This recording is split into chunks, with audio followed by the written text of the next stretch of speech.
All right, hello my friends, and welcome to our science and social studies lesson for the day. The good thing is it's going to be a pretty quick lesson. The one thing that I'm going to have you focus on today, though, is very much your work. So what that means is I'm going to go ahead and read our story here, and then I'm going to read our questions. But the expectation is you are going to be trying to figure out those questions yourself. You're going to try figuring out the answer to those questions yourself. Okay? Now, science is going to be a little bit trickier than social studies, I feel, just because there's a little bit more reading involved and there's a little bit more creativity involved with our social studies lesson today.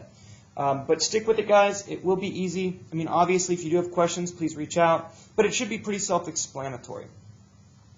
Now, for the past few days, we have been talking about sound. For the past couple of weeks, we've been talking about sound. We know sound is created by vibrations. Those vibrations rub together and they create sound waves. And the sound waves go into our ears, and our noggin makes sense of everything. Okay? Our noggin turns those signals, those sound waves, into sound, things that we understand. And right now we're going to read this little story about Anasa and earmuffs and what earmuffs might do to sound. All right? Here we go. Anasa is outside with her mom. It is cold.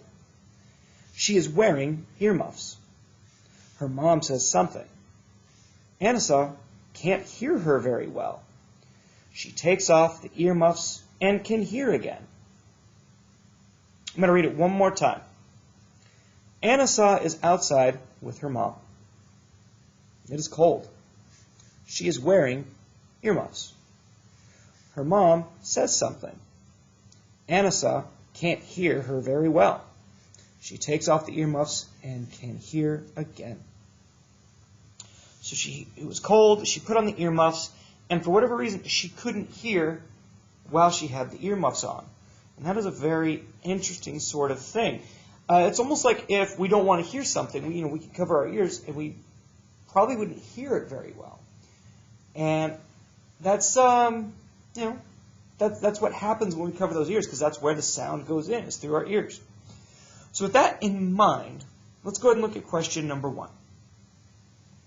Why does wearing earmuffs make things quieter for Anasa?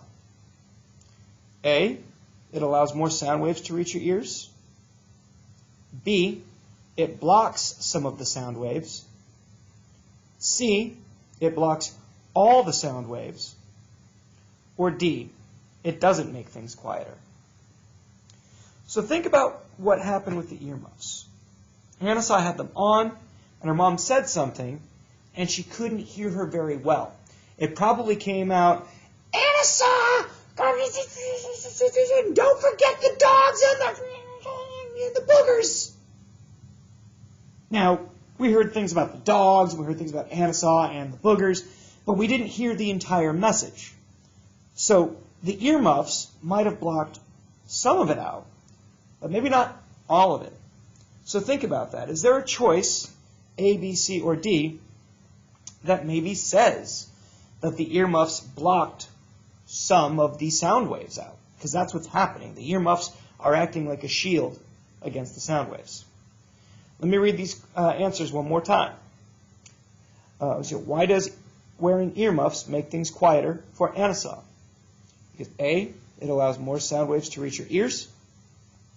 B, it blocks some of the sound waves. C, it blocks all of the sound waves.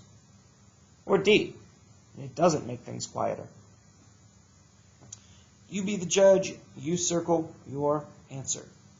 Okay, and remember, if you need more time to focus on an answer, I have no problem with you pausing the video to think on it. Okay, in fact, that is encouraged.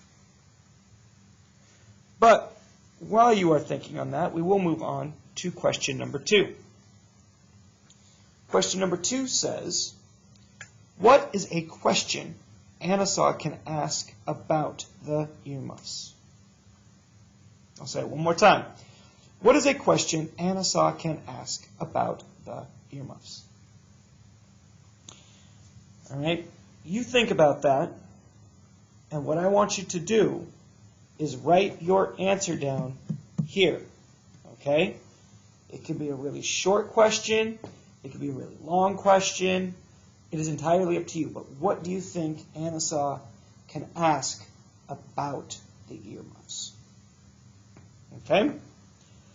Excuse me.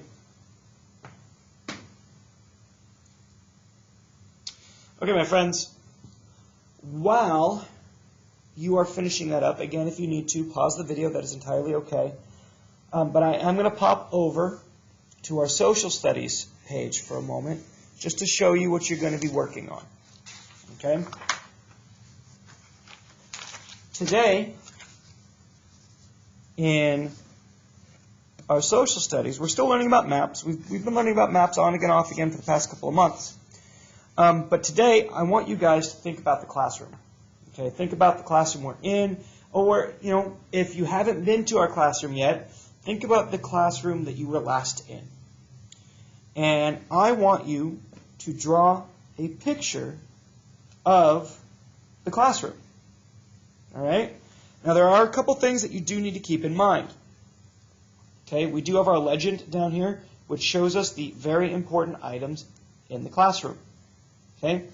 So it says right here, you're going to want to draw a desk or a table, which means these symbols will be what you use in your classroom map. You're going to want to draw a door.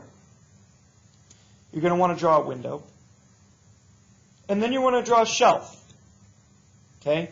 So before you even start building your map here, start here. Let's see what desks and tables look like. Let's see what doors look like. Let's look at windows. Let's look at our shelves. Let's draw those first and then build our classroom map. Okay? Think about all the important things you see in the classroom. Think about some of the things that might not even be in this legend that you want to add.